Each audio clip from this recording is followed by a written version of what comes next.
Avísame cuando esté, Seba. Ahí está. Bueno, buenas tardes a todos. Hoy estamos en la mesa redonda que trata sobre el diseño urbano desde enfoques bioclimáticos. Como decía Eva, bueno, Daniela Rothger y Carolina Waage son nuestras invitadas especiales. El propósito de la mesa es conversar sobre el diseño urbano en la escala del espacio público, desde la dimensión física y ambiental, poniendo énfasis ya en dos aspectos bien particulares, totalmente relacionados entre sí. Las intervenciones en diseño urbano poniendo énfasis en la consideración de cuencas fluviales urbanas y en el asoleamiento como un factor importante que determina la calidad del espacio público. Desde la dimensión espacial nosotros venimos destacando la importancia de pensar en las configuraciones, en las materialidades, en la durabilidad, en los materiales, para poder permitir las actividades y las funciones urbanas, pero también para pensar en la legibilidad del espacio público.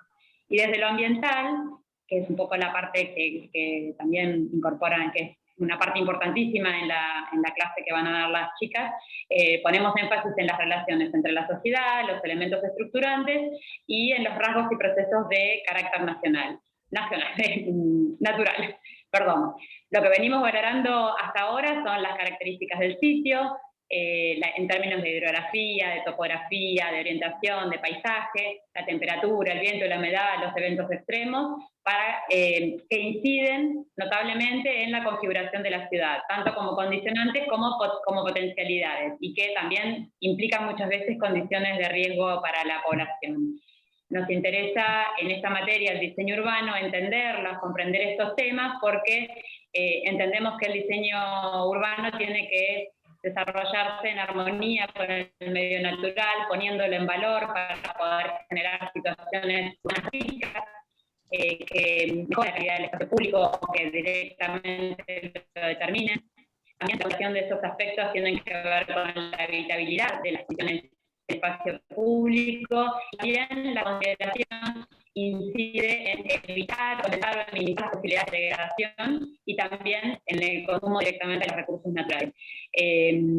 Eva, vos las presentaste, parece, sí, los antecedentes de la chica, sí. Como para que los estudiantes estén al tanto de quién se tratan las invitadas.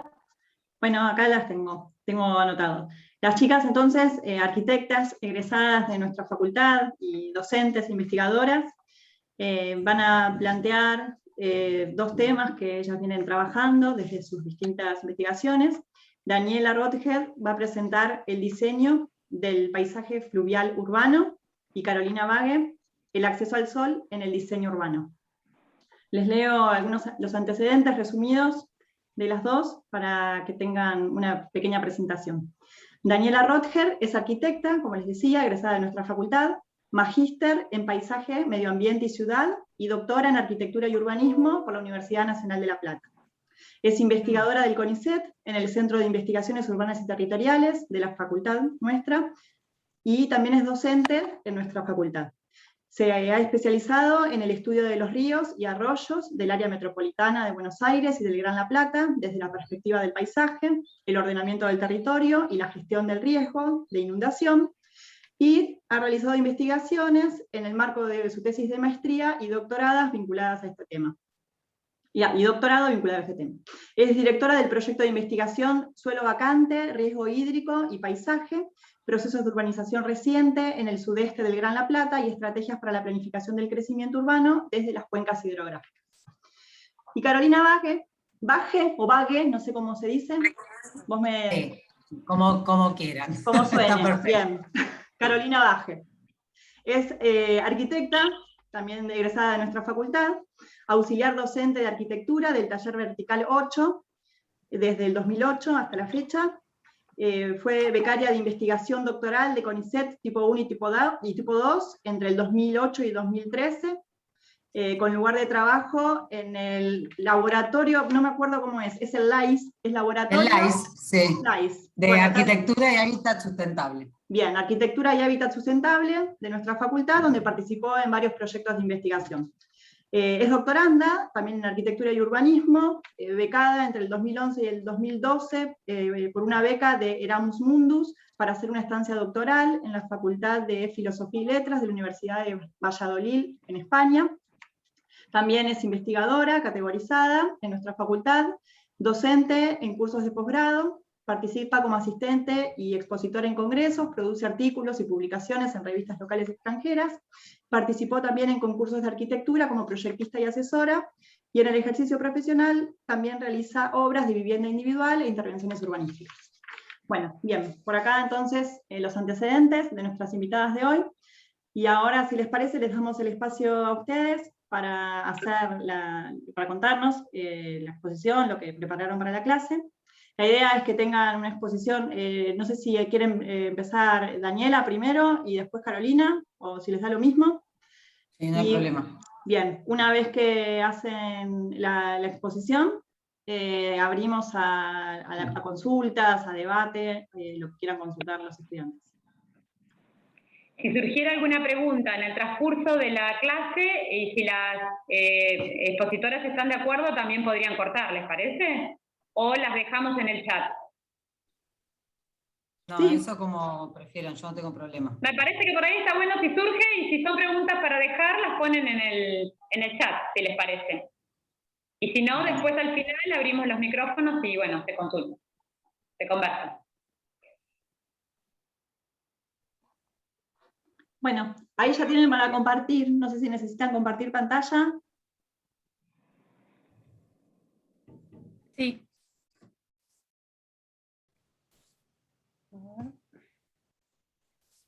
¿Arranco yo entonces? Bueno, si tienen ganas, sí. Bueno.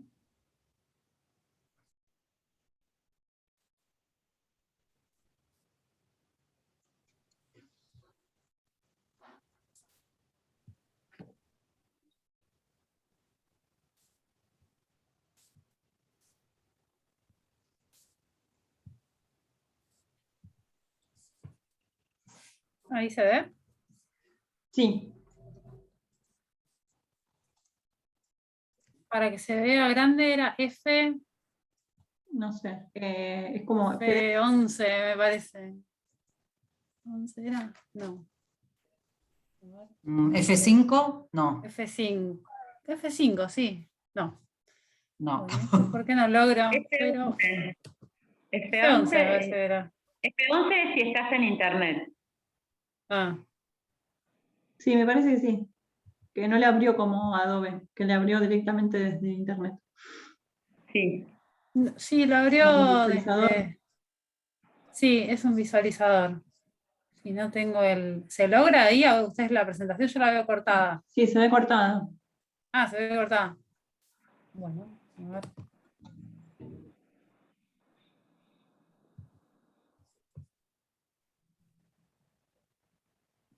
Qué maca. Y si no, le tenés que achicar un poquito el zoom, para que por lo menos Si podamos no, ver la ahí pantalla arriba completa. hay como un cuadradito con unas flechas como para los costados, eso es ajustar pantalla. No Ah, se va a ver pantalla completa, pero no se va a ver chica. Ah, sí. A ver, voy a intentar el primero cuarto, con el zoom. el cuarto icono, ¿no es? Sí. Si No, no, pero- ahí ustedes lo ven, porque Sí. ahí si la achicado con el zoom se puede ver. Sí. Bien, bueno, arranco entonces. Bueno, como comentaban las chicas, bueno, gracias por la invitación y por la presentación. Lo que voy a presentar es un poco de qué se trata el diseño fluvial del paisaje urbano, o qué tener en cuenta a la hora de diseñar nuestro paisaje fluvial, que está para la región, para el Gran La Plata, está fundamentalmente compuesto, obviamente, por la ribera del Río de la Plata, pero en mi caso yo me he especializado en el estudio de los arroyos interiores. Bueno, en primer lugar, ¿cuáles son las partes de un curso de agua?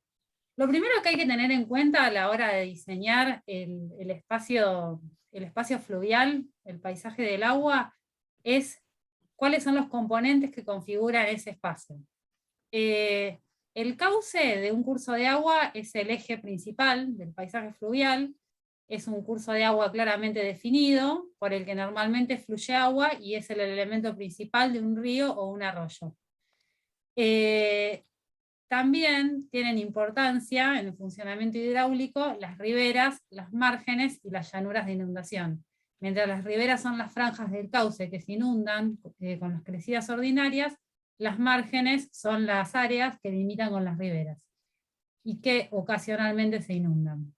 Y a escala global, el análisis de los fenómenos hidráulicos se realiza tomando como unidad de análisis la cuenca hidrográfica, que es un gran área, se puede definir como un espacio geográfico cuyos aportes son alimentados exclusivamente por las precipitaciones y sus excedentes en agua o en materias sólidas forman en un punto espacial único una desembocadura o una estación de fuego.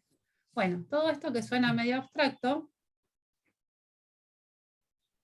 vemos como el cauce es el eje de un río o un arroyo, es el eje principal, las riberas son las áreas que normalmente se inundan, y las márgenes son esos espacios que ocasionalmente se inundan. Esto puede verse para el caso del arroyo del Gato. Este es un plano del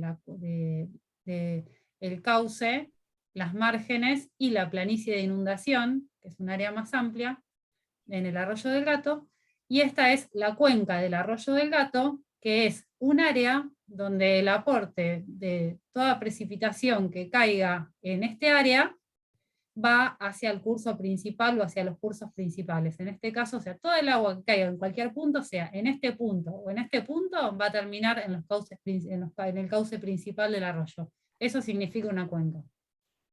Esos son los elementos principales que tengo que tener en cuenta a la hora de diseñar el espacio fluvial o el paisaje fluvial. Es muy importante también tener en cuenta 3 dimensiones que tiene un curso de agua: la vertical, la longitudinal y la transversal. La longitudinal, o sea, el recorrido que tiene el curso de agua, es el eje central a través del cual se mantiene la continuidad de los flujos desde la naciente de los arroyos o los ríos hasta la desembocadura.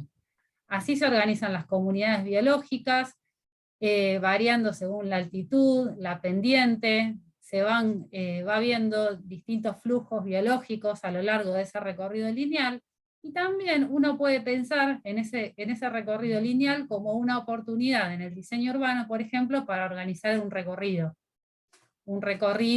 Que esa linealidad me sirva para organizar recursos del territorio. Por ejemplo, elementos de patrimonio natural y cultural que puedo tener, los puedo organizar a través del eje lineal que representa el curso de agua.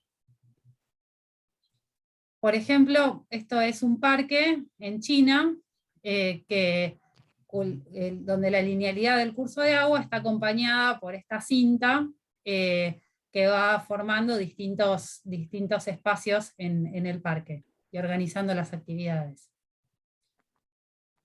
Lo mismo en Corea, en Seúl. Esto es el caso de un arroyo, el Cheonggyecheon, que es un arroyo que estaba bajo una autopista, y que lo que se hizo fue desentubarlo, una acción que se está haciendo en muchos lugares del mundo, y en realidad el agua que corre hoy es artificial, porque es bombeada desde otro río, digamos. No se recuperó el arroyo que estaba, pero sí se recuperó ese espacio que generaba el arroyo, y hoy se convirtió en un espacio muy importante para la ciudad. Inclusive se redujo mucho la temperatura del centro de la ciudad, debido a la vegetación, al espacio verde que se formó en el corazón del centro financiero de Seúl.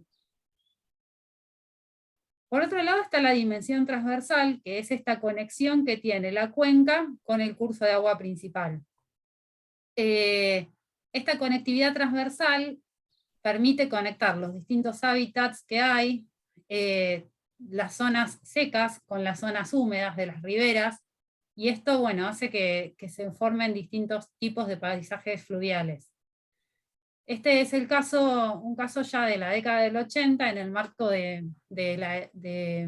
la IVA Hampshire Park, que fue un concurso de arquitectura.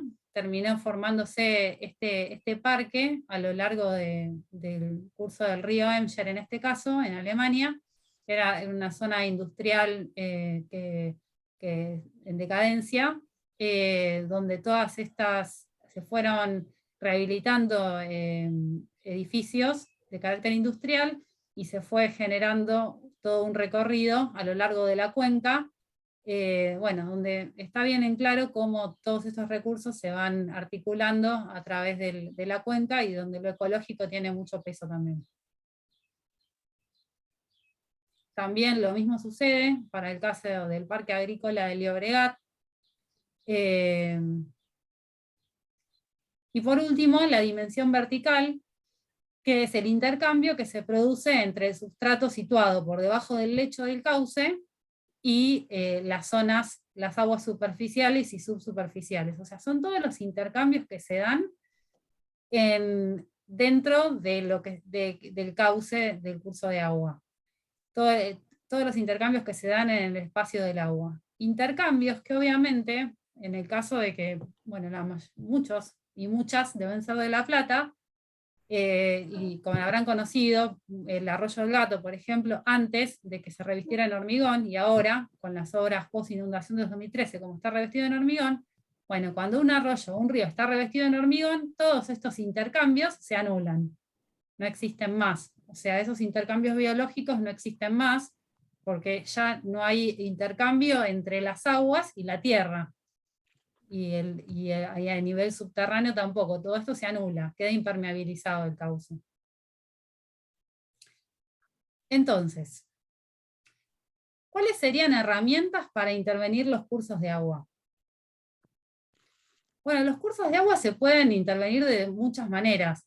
Yo acá puse algunas cosas. Por ejemplo, de manera permanente, con este tipo de defensas, con estructuras efímeras, como estas plataformas de yoga que están en el río Mapocho, en Chile, con almohadones, así, para hacer espacios de descanso, con un gran deck donde, bueno, la gente se acuesta, tipo reposeras, o estas como camas elásticas.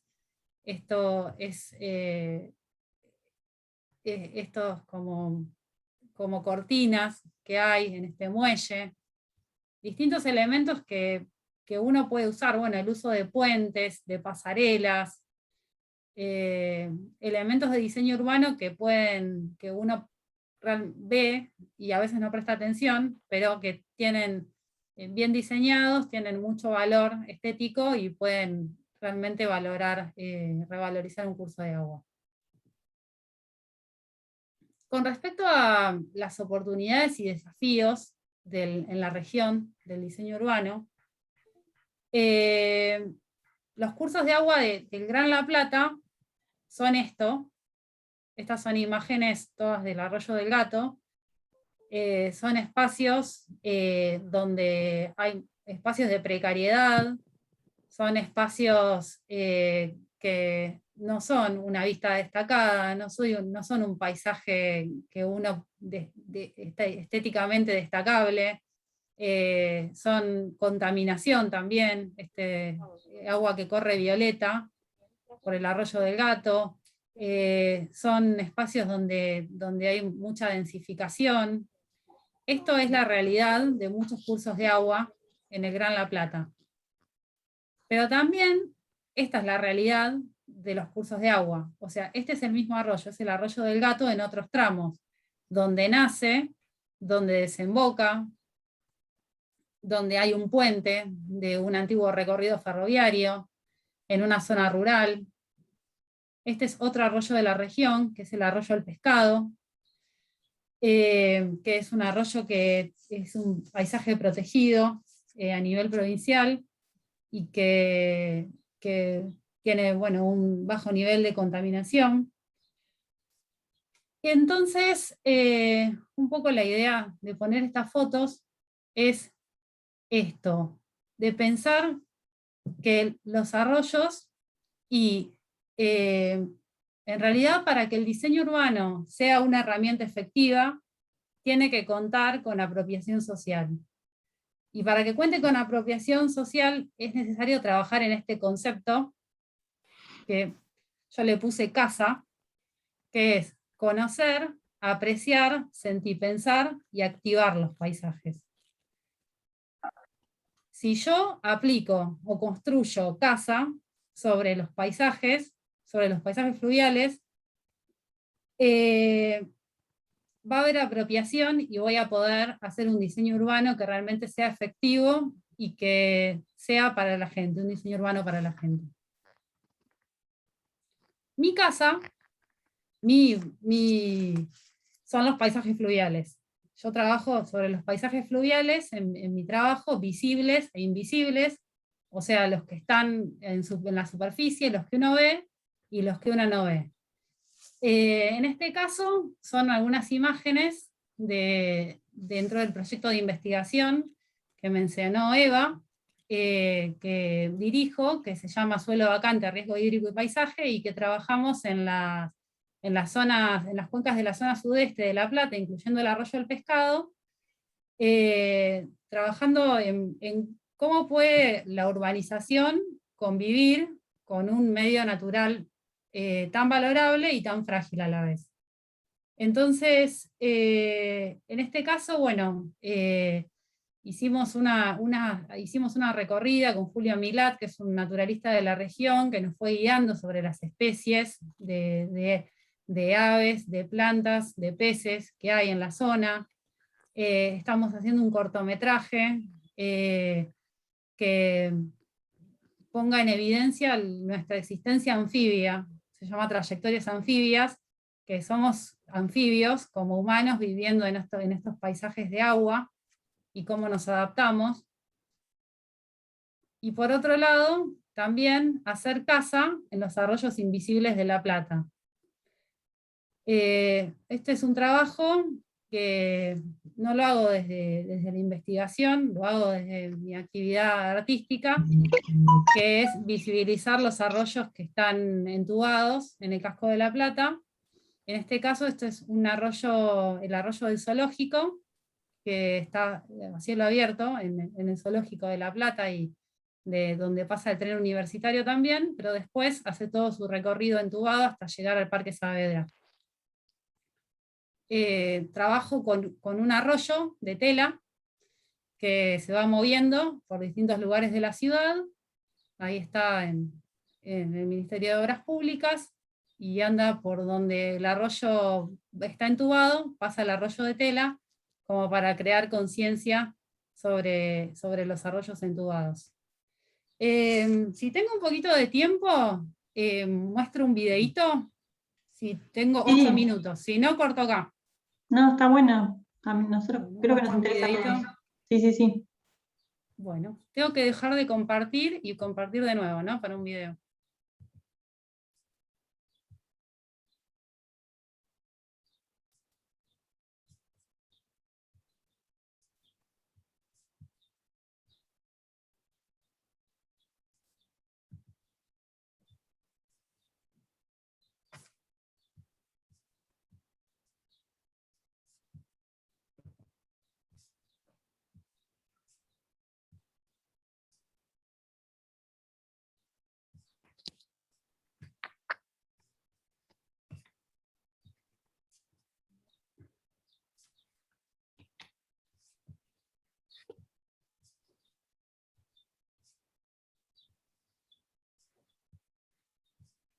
Bueno, este es un video que justamente es del proyecto de investigación que se llama Habitantes, que hicimos para la Feria del Agua de CONICET a principio de este año, y que, bueno, la idea es concientizar justamente ahora qué es lo que estamos profundizando en este cortometraje que estamos haciendo, en el marco de una convocatoria que se llama Humedales para Mapear, que es nacional, que es poner en evidencia esto de que convivimos con muchos otros seres vivientes, convivimos en un paisaje anfibio.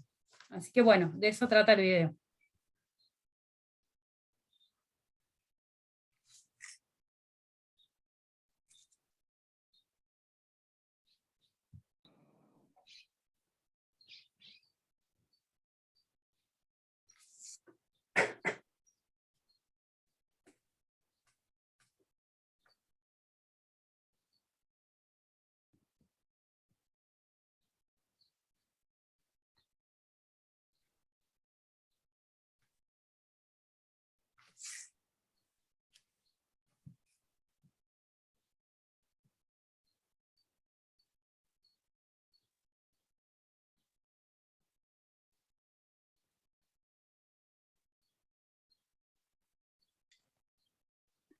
Dani, ahí preguntan si tiene sonido, que no se escucha, pero no. Esta parte es para leerla, ¿no es cierto? No, sí tiene sonido. Yo lo estoy no. escuchando. ¿No se Ah, no escucha? se escucha. Ay, qué macana.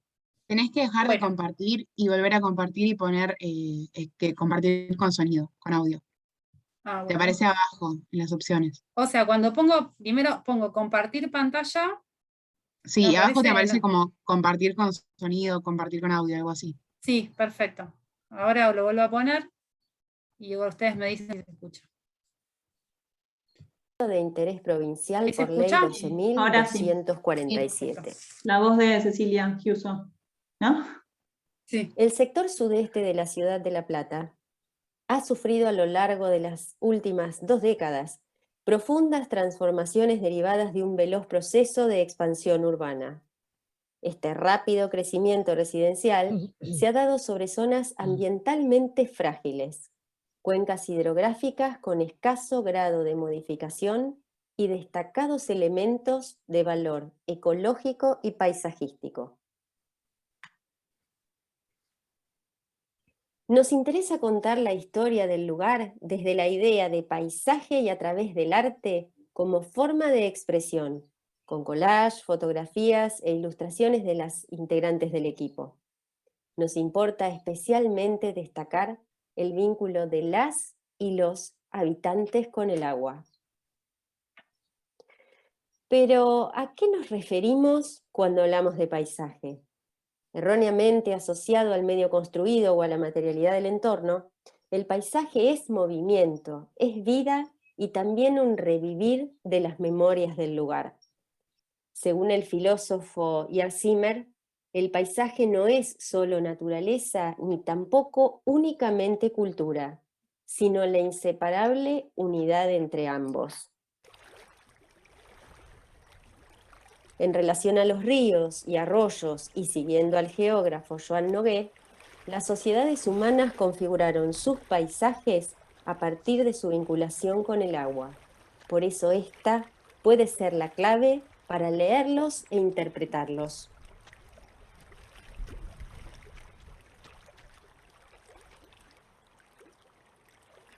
Villa Garibaldi fue fundada en el año 1888 como iniciativa de la colectividad italiana, que planteaba fundar una villa veraniega en el lugar, emplazada a solo 1 legua del Boulevard de Circunvalación de La Plata.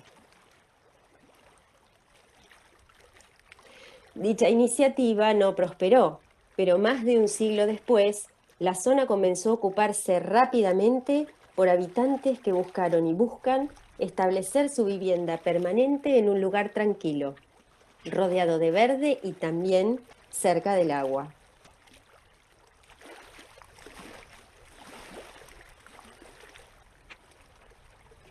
El paisaje, algunas veces, se manifiesta como una mirada de los adultos sobre los lugares. Pero estas imágenes son fotos y dibujos de alumnas y alumnos de la escuela primaria número 9 de Villa Garibaldi, que representan su propia mirada sobre los paisajes de agua en el barrio. A diferencia de los demás grupos etarios donde quizás el paisaje puede asociarse a la calma que requiere la contemplación, en la infancia la inquietud y las ganas de descubrir el entorno motorizan las experiencias paisajísticas de quienes se ven deslumbrados por los componentes del mundo, puesto que lo que para los grandes es lo cotidiano, para niñas y niños es lo increíble. ¿Por qué estas diferencias? ¿Qué dejamos de percibir los grandes? ¿Con qué elementos del paisaje se conectan las infancias? Siguiendo al filósofo Jean Marbès, ¿qué hacemos como sociedad con los conocimientos adquiridos por las infancias a través de las experiencias sensibles? ¿Las visibilizamos o las sometemos al juicio de la racionalidad moderna?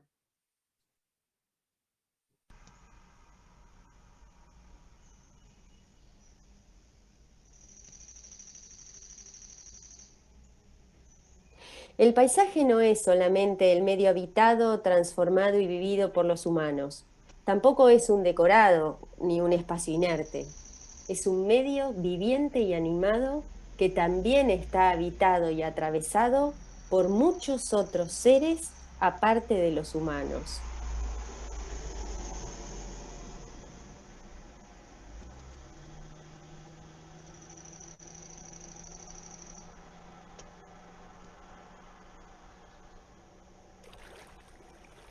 Frecuentemente invisibilizados, los seres vivos no humanos tienen un papel importantísimo en la conformación del paisaje. No solo los humanos modelamos el ambiente que habitamos, sino que cada especie de una u otra forma va dejando grabado en el espacio su impronta, con grandes diferencias. Los seres humanos tenemos que aprender de nuevo a escuchar lo que cuentan los animales. Seguramente en algún momento, intuitivamente lo hicimos, porque explorar, observar y tratar de entender cómo viven las plantas y los animales de nuestro entorno es quizás la gran aventura de la niñez.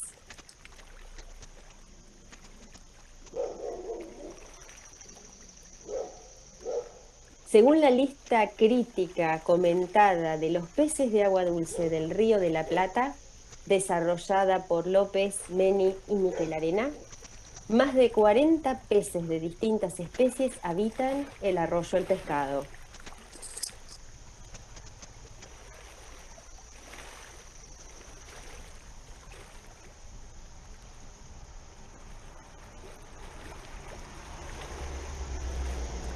Entonces, ¿cómo reconciliarnos con nuestra casa común? ¿Desde qué lugar repensar nuestra forma de habitar el territorio? Si el paisaje es significado encarnado en una sensibilidad, volvamos a recuperar esas experiencias sensibles de modo tal que nuestras acciones paisajísticas no alteren dinámicas que nos preexisten.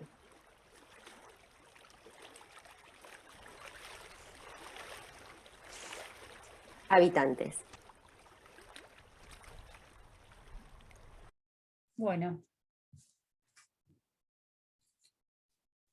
Bueno, qué bueno. Se nota que bueno. se divierten, ¿no? Haciendo esto, están entusiasmados. Sí, sí, sí. Sí, sí. Qué lindo. Así que bueno, esa es un poco la idea de esto de construir, de construir casa, de hacer, está saliendo una publicidad de YouTube. De construir, de conocer, apreciar, sentir, pensar y activar los paisajes para que el diseño urbano realmente sea una herramienta efectiva que tenga apropiación social. Bueno, muy bueno. Me voy a apropiar de la fórmula, Dani. Gracias. Sí, sí. Está muy buena. Pasamos a... Pasamos a Caro y después abrimos Bien. a comentarios. Bárbara. Bien. ¿Se escucha ahí? Sí, perfecto. Perfecto. Porque hay veces que tengo problema con el audio, por eso digo, cualquier cosa me dicen, porque a veces iba hablando y no se escucha nada. A ver, un segundito, que voy a...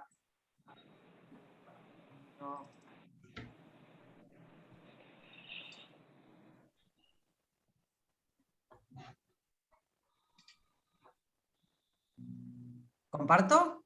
Bueno, vale. ¿Se ve? Sí, perfecto. Bueno, buenas tardes, chicos y chicas. Yo, como anunciaron Evangelina y Licia, voy a dar la charla El acceso al sol en el diseño urbano.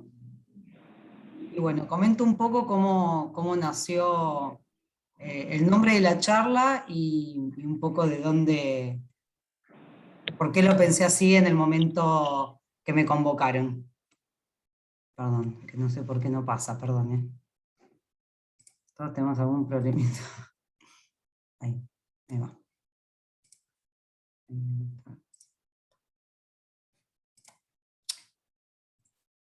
Ahí quiero correr esto, perdón. debería correr, ¿no? No sé por qué puse presentación. Ahí está. Ahí, perdón. Ahí está. Bien. Bueno,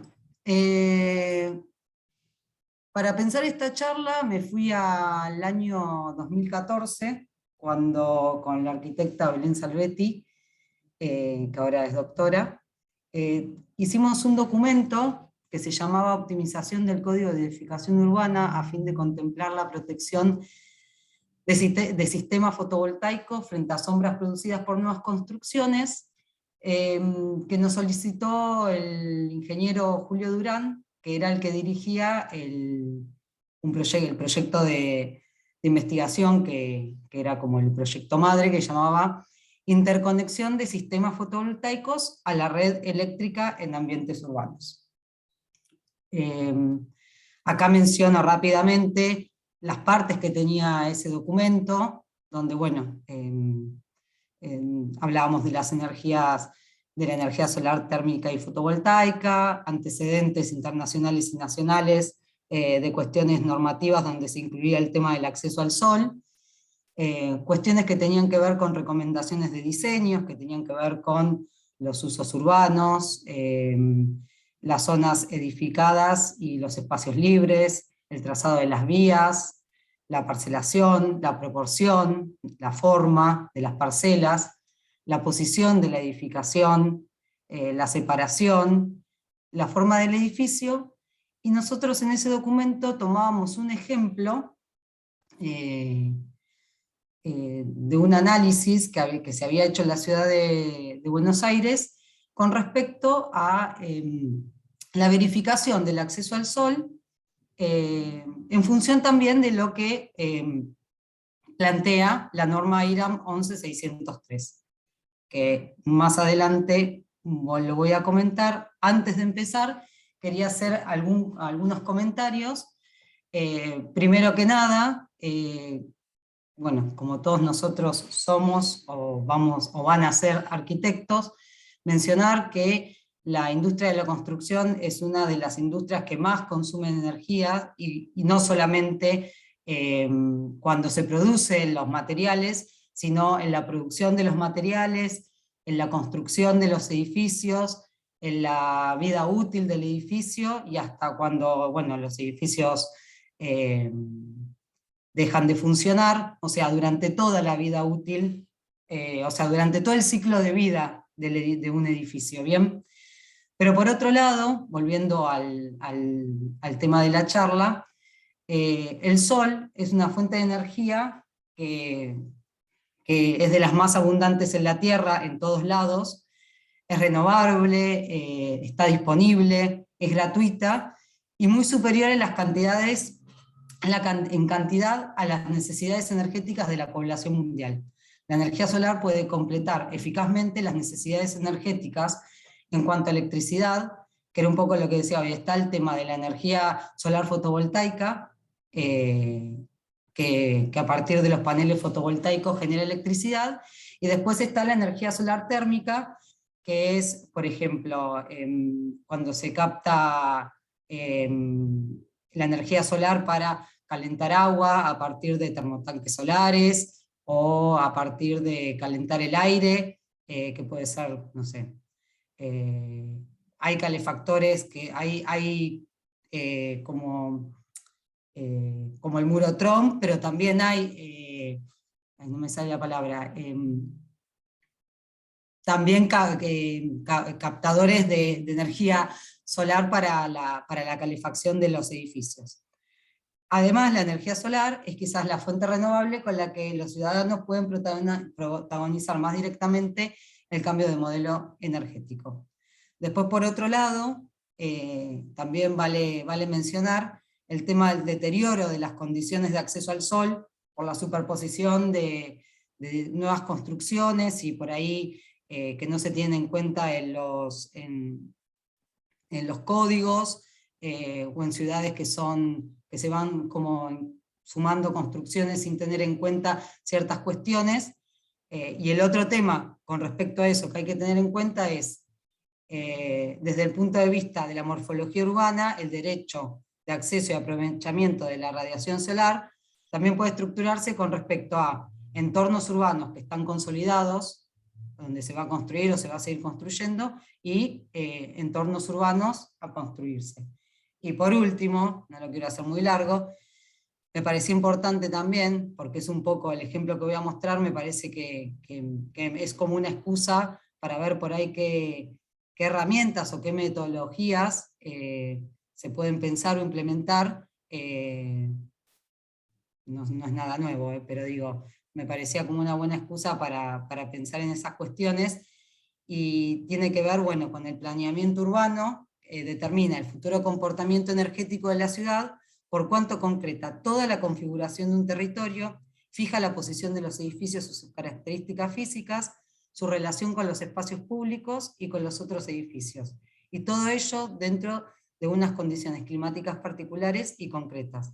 La correcta combinación de estos factores junto con la aplicación de determinados criterios permitirá prever y condicionar favorablemente el comportamiento energético de los edificios y de las ciudades. O sea, la importancia también de la cuestión predictiva, ¿no?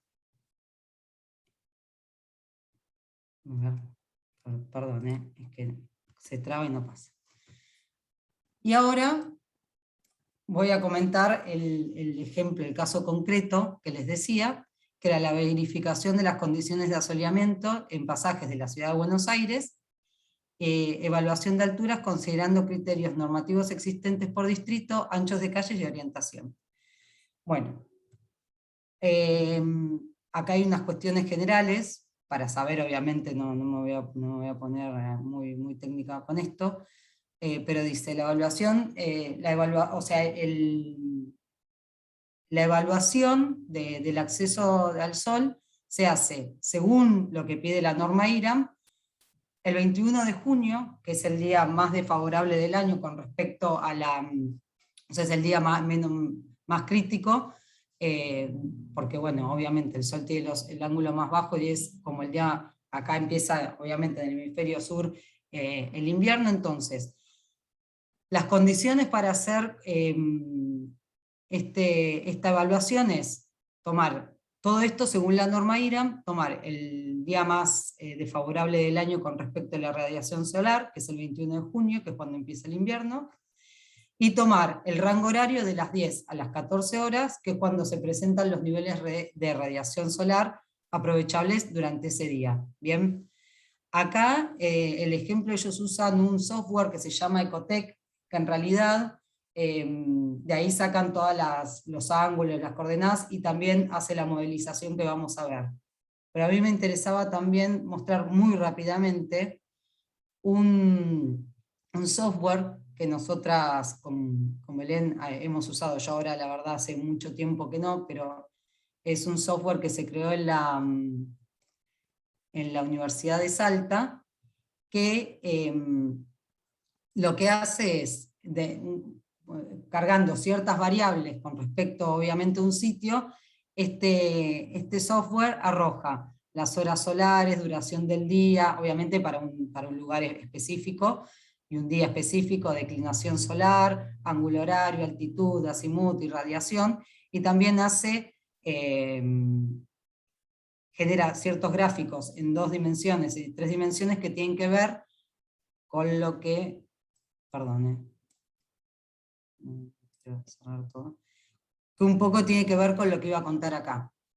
Se tiene en cuenta, vuelvo a decir, 21 de junio, entre las 10 y las 14 horas, y estos ángulos que aparecen acá, el azimut es un ángulo, que es el ángulo que se considera con respecto al norte en planta, y siempre en sentido de las agujas del reloj, y después están las alturas angulares, ¿no? Dependiendo la hora y el día, obviamente, esa es la trayectoria del Sol, ¿bien? Ahí. Entonces, el acceso solar, un poco lo que mencionaba antes, el acceso solar en edificios según la norma IRAM. La norma IRAM 11603, no sé si la han escuchado o la han visto en otra materia, es la norma IRAM, que es de acondicionamiento térmico en edificios, y que tiene la clasificación bioambiental de la Argentina. Esta norma lo que hace es dividir a la Argentina en distintas zonas bioclimáticas, Y de esta manera plantea las recomendaciones de diseño según la zona bioambiental,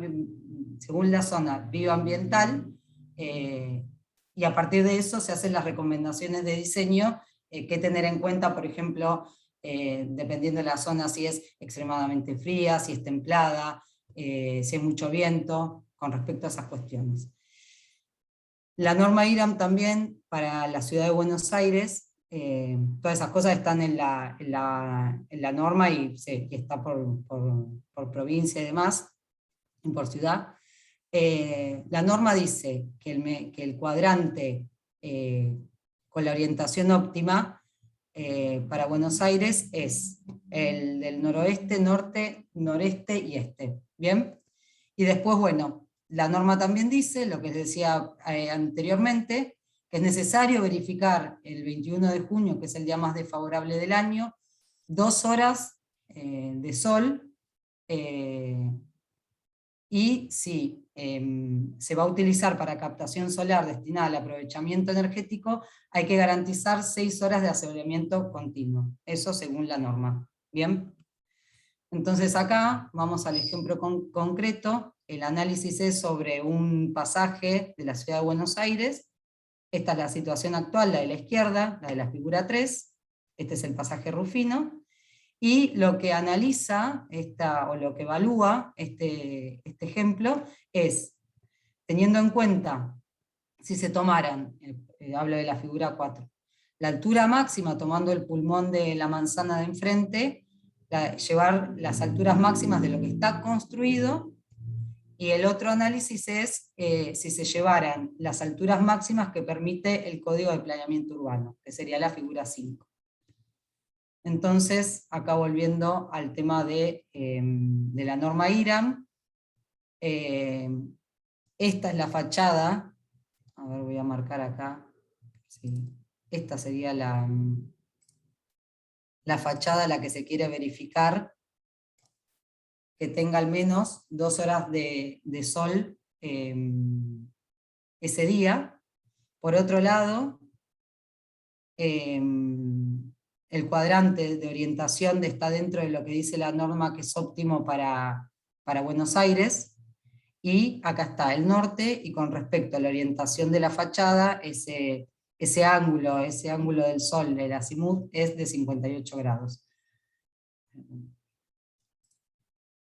Entonces, acá lo que se muestra en el gráfico de la derecha son los casos que se van a evaluar durante ese día, durante las 10 y las 15 horas, para el caso de las alturas máximas de la situación construida actualmente, o si se construye las alturas máximas que permite el Código de Planeamiento.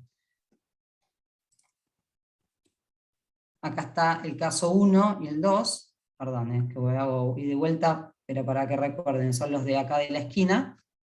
Entonces, acá se puede ver que con toda la trayectoria, tanto en planta como en altura de los ángulos del sol, a las 10 de la mañana está en sombra esa fachada y el pasaje, y ya a partir de las 11 se verifica el acceso al sol. Entonces acá lo que nos dice es que tanto desde las 11 hasta las 15 horas se garantizan 4 horas de sol a la fachada y también al pasaje, con lo cual está cumpliendo con lo que pide la norma IRAM, tanto en el caso 1 como en el 2. Ahora acá está el caso 3 y el caso 4, perdón que vuelva para atrás, que son estas situaciones que son las más desfavorables, donde se puede ver en el caso 3, que a las 10 de la mañana está en sombra, a las 11, a las 12, a las 13 también, y recién a las 14 no arroja sombra, con lo cual, en este caso, para ese día no cumple porque no garantiza la cantidad mínima de horas que tendría que tener esa fachada para el acceso al sol. En el caso 4, también ahí se ven las proyecciones durante ese horario.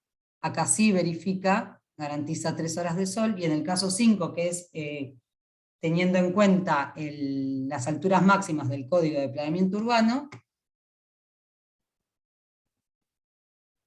a las 10 de la mañana está en sombra, a las 11 ya no, y le permite que desde las 11 de la mañana hasta las 3 de la tarde la fachada tenga acceso al sol, con lo cual cumple en ese caso el tema de lo que plantea la norma. Bueno, acá no lo voy a hacer muy largo porque es un poco lo que vimos ahí. Cuenta que el que no, o sea, el que no verifica es el que se tiene en cuenta las alturas máximas que están construidas hoy, si se lleva el corazón de manzana también construido, después el resto verificas a como mínimo 2 horas ese día que es el más crítico. Acá se puede ver, no sé si lo tapa todo esto que tengo acá arriba, pero en realidad es la situación existente, la de la altura de las construcciones máximas como están ahora y según el código de planeamiento, en distintas horas para ese día. Así que bueno, esto sería como el ejemplo que quería como contar, que bueno, que también me parece importante el tema de la verificación de la norma y también como la metodología de plantear determinados escenarios y ver de qué manera, porque esto se hizo eso está hecho con Ecotec, pero nosotros, por ejemplo, usábamos el Geosol y por ahí hacíamos la volumetría con otro programa, digo, eso cada uno puede ir buscando la manera de cómo ir como probando, evaluando con distintas herramientas y distintos software. Y por último, no lo voy a hacer muy largo, pero quería contar, sumé, que no tiene específicamente, si tiene que ver con la materia, no específicamente con el acceso al sol, una experiencia de un concurso que nos presentamos en el año 2006, cuando estaba cursando en el mismo momento que ustedes, más o menos, no sé, pero creo que están ya en la recta final. Nosotros estábamos casi por recibirnos, y bueno, nos presentamos a un concurso que llamó el Colegio de Arquitectos, el Consejo de Arquitectos de la provincia de la ciudad de Santa Rosa, y bueno, nos presentamos y ganamos.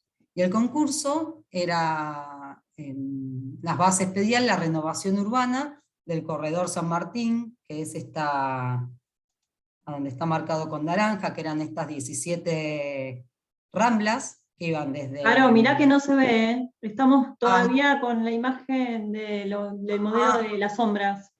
Esto está como muy... porque dice acá, su función de compartir pantalla está en pausa. Me Si parece no, que dejá de compartir y empezar con la otra. sí, ¿sabés qué? Yo debo haber metido la pata, porque toqué algo. A ver ahí. ¿Ahí se ve? Sí, ahora sí. Bien, bueno, sigo.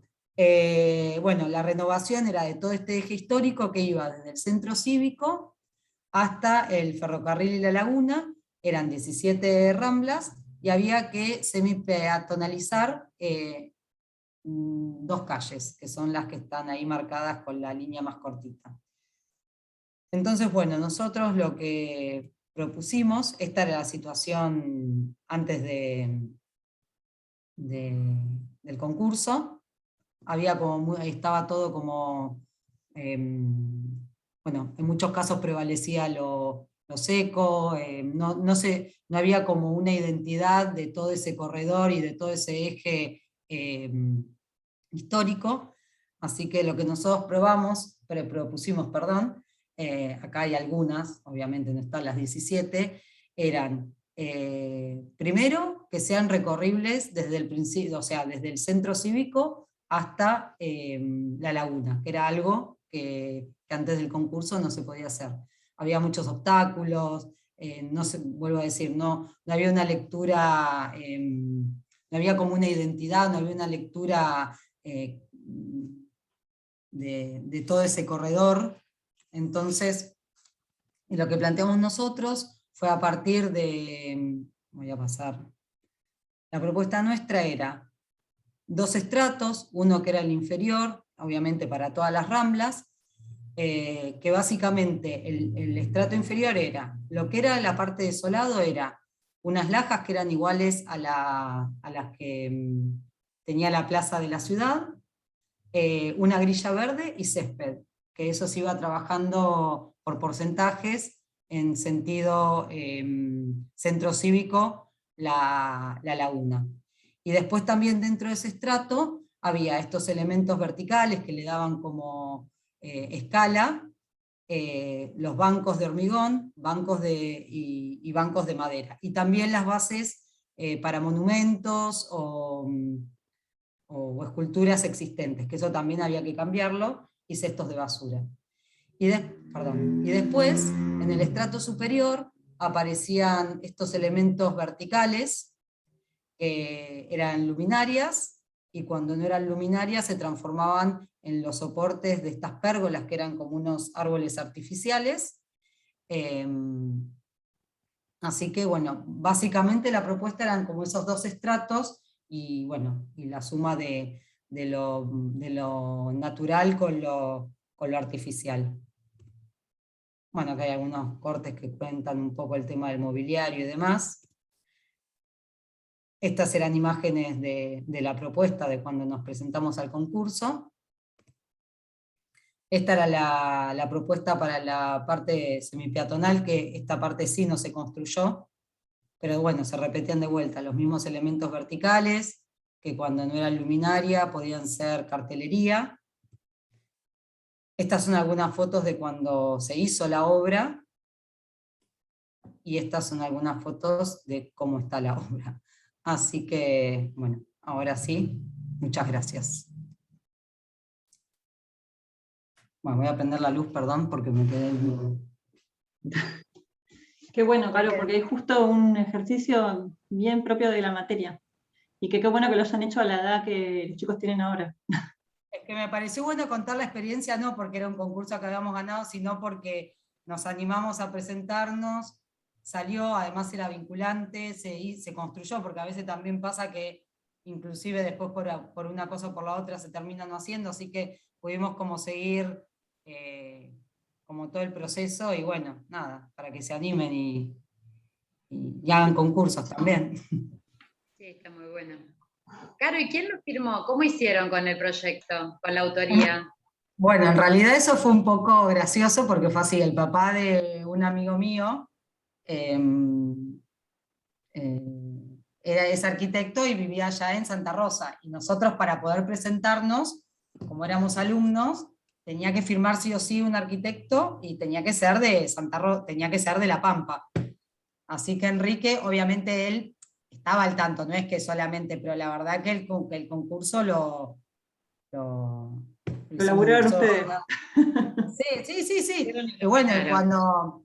Cuando ganamos es como que dijimos, bueno, ¿y ahora qué hacemos también, no? Porque ahora, aparte, bueno, se construyó, imagínate, los que no sé si todos conocen, pero Santa Rosa es chica, había que cambiar todo el eje de la ciudad, con lo cual había gente que le parecía bien, había gente que quería esperar a ver qué pasaba, y todos nos fuimos y se quedó Enrique allá. Oyendo la Hola, yo soy de Santa Rosa, de La Pampa.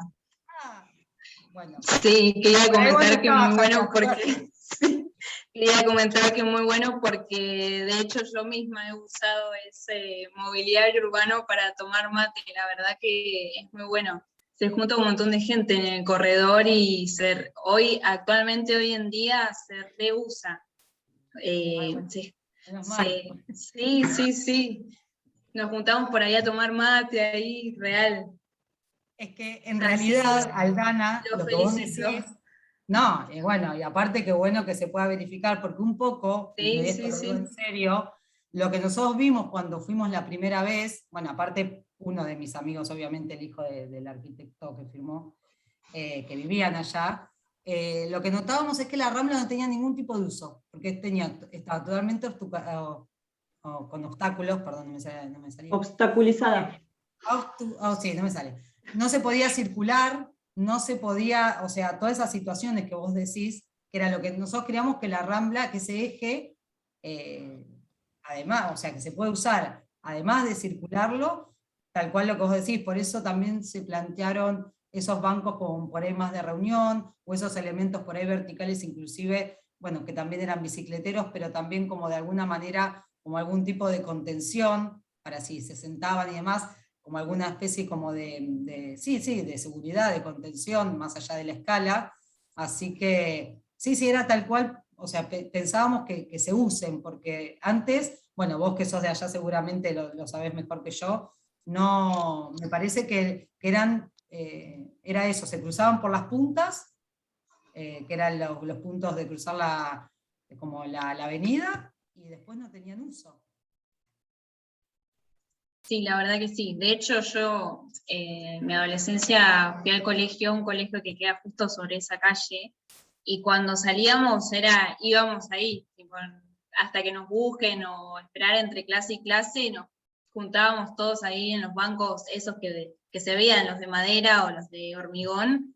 Sí, se reusa, re. Bueno, me alegro. Y bueno, y también un poco eso, ¿no? La búsqueda, que ahí no lo dije, pero que es fundamental, el tema de la materialidad, ¿no? La durabilidad, que sean tecnologías y materiales fáciles, o sea, que sean de estándar, que no requiera de una mano de obra demasiado especializada. Así que bueno, también el tema de la materialidad, un poco también cuando veía el teórico tuyo, Eva, ¿no? El tema de la materialidad, la importancia en el tema del diseño urbano también, y de cada país, de cada ciudad, o sea... De usar recursos, sí, accesibles, claro, y de fácil mantenimiento, sobre todo cuando es espacio público con tanto uso, y que con pocos recursos pueda tener durabilidad, sí. Me gustaba esto que cuenta Aldana, porque también se relaciona con lo que decía Daniela, ¿no? Con la necesidad de la apropiación social del diseño. Si no, es como que termina siendo un objeto inerte, sin uso, que cómo cambia cuando hay apropiación social. En el proceso, digamos, puede ser durante el proceso de elaboración, de diseño, esto que vos decías ahí, vamos a ver, que no sabíamos qué pasaba. O finalmente en el uso. Pero qué importante es eso, ¿no? Encontrar... interpretar la demanda de los usuarios, de la necesidad de esos espacios, poder interpretarla en nuestros proyectos y resolverlos a través del diseño. Es como todo un desafío.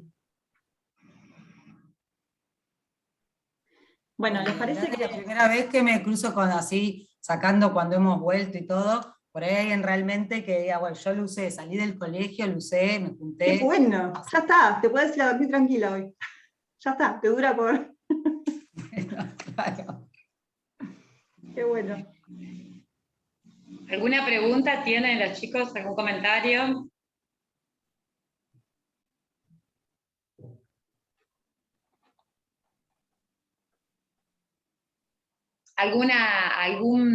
¿También alguna sugerencia para los trabajos que vienen desarrollando? Podría ser, ¿no? Tanto acá en la materia como en Arqui. Están tímidos. Está difícil. Están, hay varios, pero bueno, no quieren contar nada. Me gusta porque... Yo quería hacer un comentario. ¿Sí? Estoy con celular, así que estoy medio con un poco de delay. Me superpongo siempre igual, en realidad. No, me parece que está muy buena las exposiciones y muy oportunas para la propuesta de la materia, porque si bien cuando las presentábamos y cuando las convocamos como para bajar un poco más, afinar la pluma sobre la dimensión ambiental y esos dos ejes que nosotros decíamos al principio, el tema del pensar los paisajes fluviales en la ciudad y el acceso al sol, indefectiblemente está ya la mirada multidimensional en las dos presentaciones.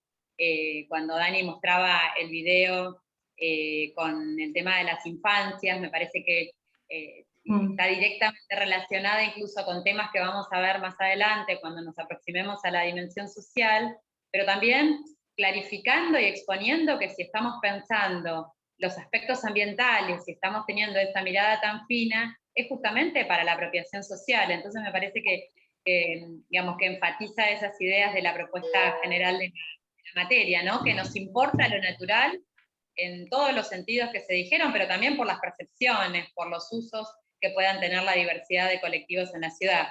Y del mismo modo, cuando planteaba Caro el tema del acceso al sol, el acceso al sol directamente relacionado con la configuración morfológica de la ciudad. O sea, no es solamente un aspecto o unidimensionalidad. Y también las distintas aristas de lo natural cuando muestra este proyecto, bueno, lo que hablaban recién, ¿no? Lo natural, lo artificial, el uso, y también la mirada situada a lo que significa construir en una capital de provincia, ¿no? Interior, con determinadas características climáticas, ¿no? Como el clima seco, la necesidad del verde, de la sombra. Me parece que son bien interesantes de nuevo también los temas tratados y los ejemplos, que de alguna manera siguen sumando al banco de casos y de materiales o de fichines, como les venimos diciendo nosotros, para poder tener herramientas al momento de pensar en sus diseños urbanos. Así que bueno, gracias a las expositoras. Sí, es eso, ¿no? De alguna forma como los distintos abordajes que desde nuestra profesión como arquitectas o arquitectos podemos tener de aproximación, desde un cálculo de la proyección de la sombra, como un abordaje muy técnico, ¿no? De los ángulos, de la proyección, de las alturas, que es una forma de intervenir como profesional del espacio.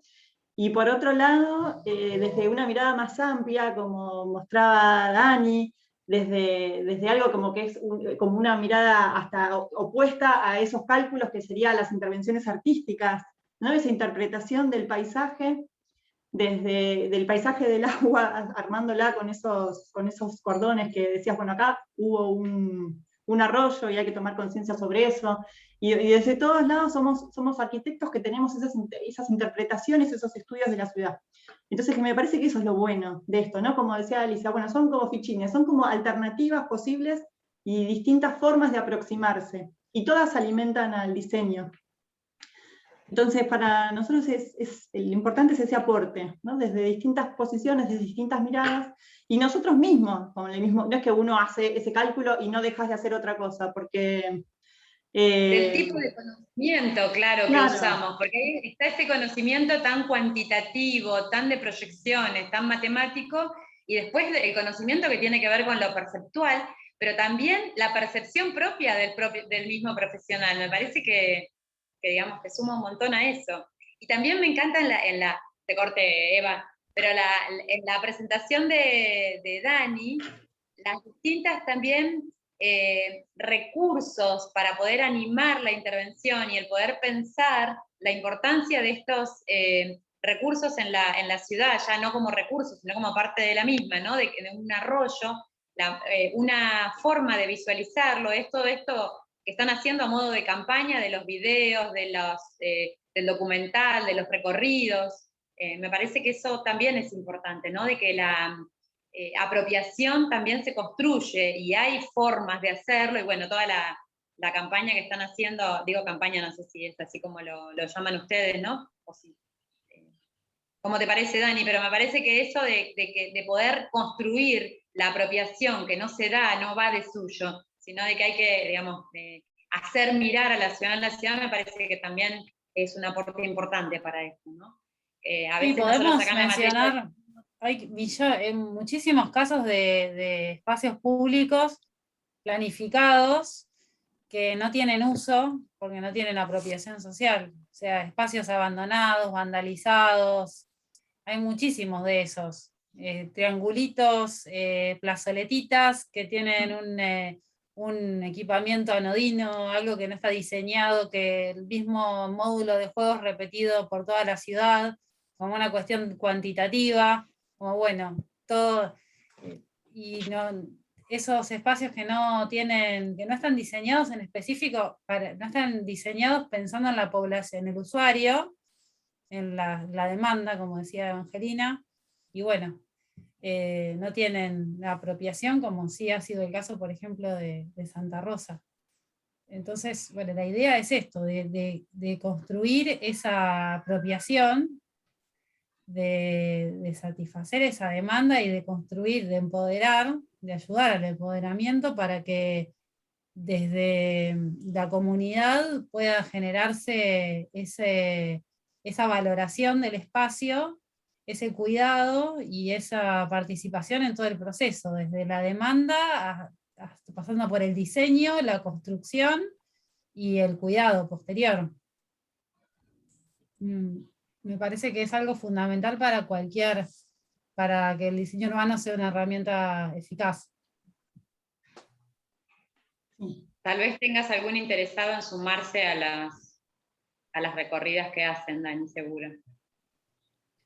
Bueno, buenísimo. Toda la información, bueno, siempre las manejamos por Instagram en general. Tenemos un Instagram del proyecto que se llama Paisajes Anfibios. Y bueno, ahí están todas las novedades del cortometraje que estamos filmando, de las recorridas, todo eso. Y si no, mi Instagram es re.cursosurbanos. Bueno, me buscan por mi nombre. Pero el proyecto de investigación, sí, ahí está.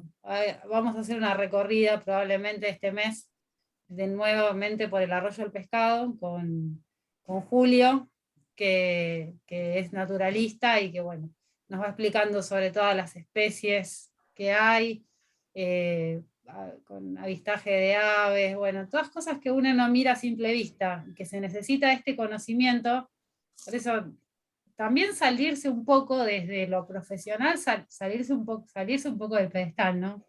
Y empezar a decir, yo tengo un conocimiento, y realmente el conocimiento que uno tiene sobre el territorio, en el caso mío, siempre hablo de los cursos de agua, es muy limitado, porque la gente, la que vive ahí es la que sabe.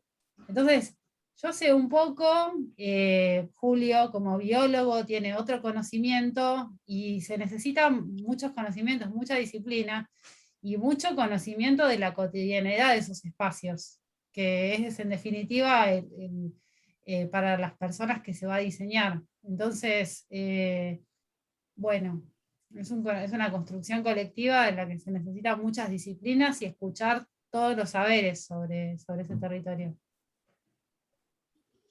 Nos dejas abierta la puerta para la próxima, porque empezamos ahora con la dimensión social.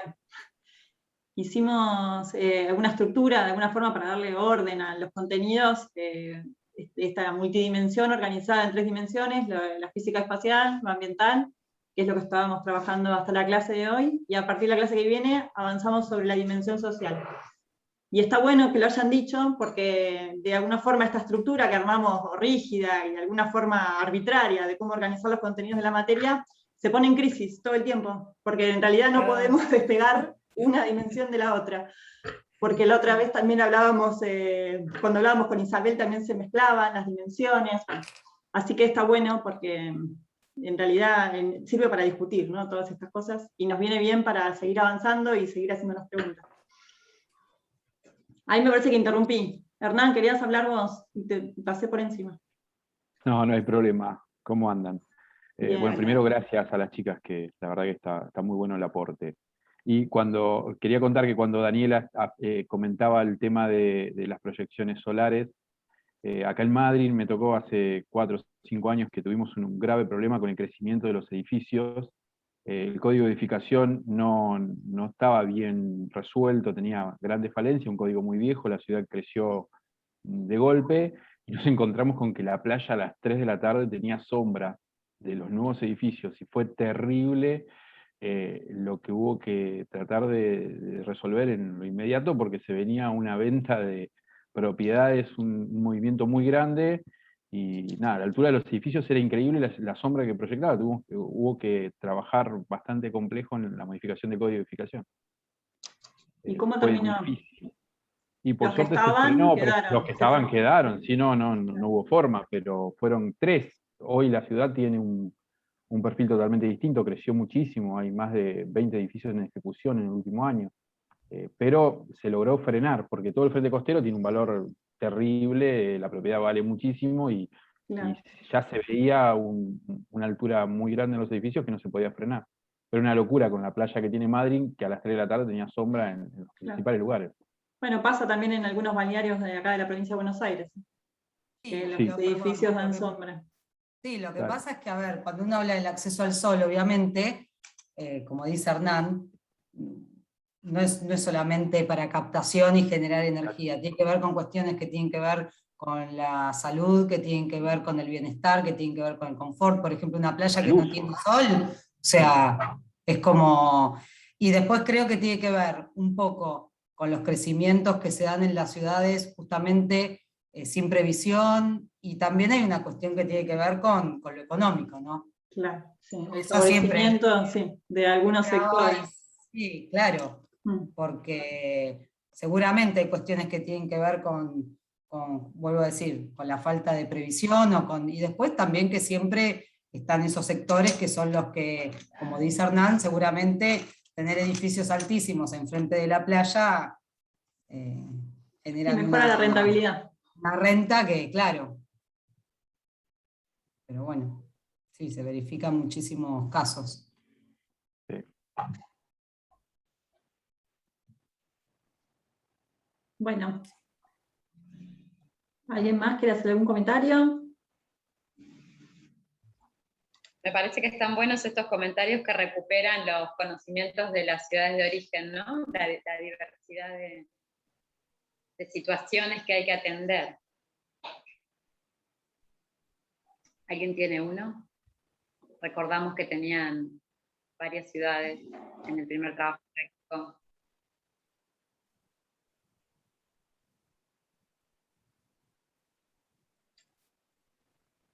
Igual de nuevo volvemos a esta recomendación que hacemos siempre de situar el diseño, ¿no? De ese diseño situado de acuerdo al lugar, al territorio en el que van a intervenir.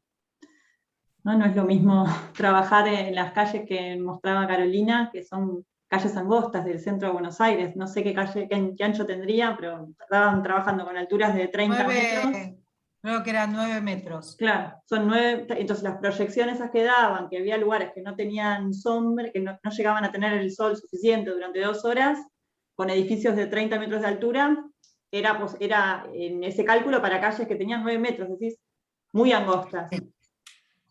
Entonces también te da la posibilidad de pensar, bueno, esos 30 metros, ¿qué calle de ancho, qué ancho de calle deberías tener para que esos 30 metros sean adecuados y tengas el asoleamiento adecuado? Ya sabemos que con 9 metros no te alcanza. Claro, que justamente para eso, son herramientas que son para verificar, para pensar distintos escenarios, y con esa información volver y ahí diseñar. Sí. Tal cual. Tal cual, es bueno. Bueno, si no hay más comentarios, lo que podemos hacer es saludar a las invitadas, a Caro y a Dani, y nos quedamos con el grupo de estudiantes para poder plantear alguna consigna, para poder acordar cómo avanzamos, y si tienen alguna duda respecto de la actividad práctica, bueno, nos quedamos conversando sobre eso. ¿Les parece? Sí. Bueno, Daniela, bueno, Carolina, gracias por venir. Bueno, gracias a ustedes. Gracias a ustedes. Tal cual. Gracias Espero que les por el sirva. aporte. A los chicos, a las chicas y a ustedes por invitar. Bueno, hasta Gracias. la próxima. Bueno, Chau. adiós, cariño. Chau. Chau, chau. Gracias, chicas. Gracias. Bueno, conversemos un ratito, si quieren, sobre el esquicio 3.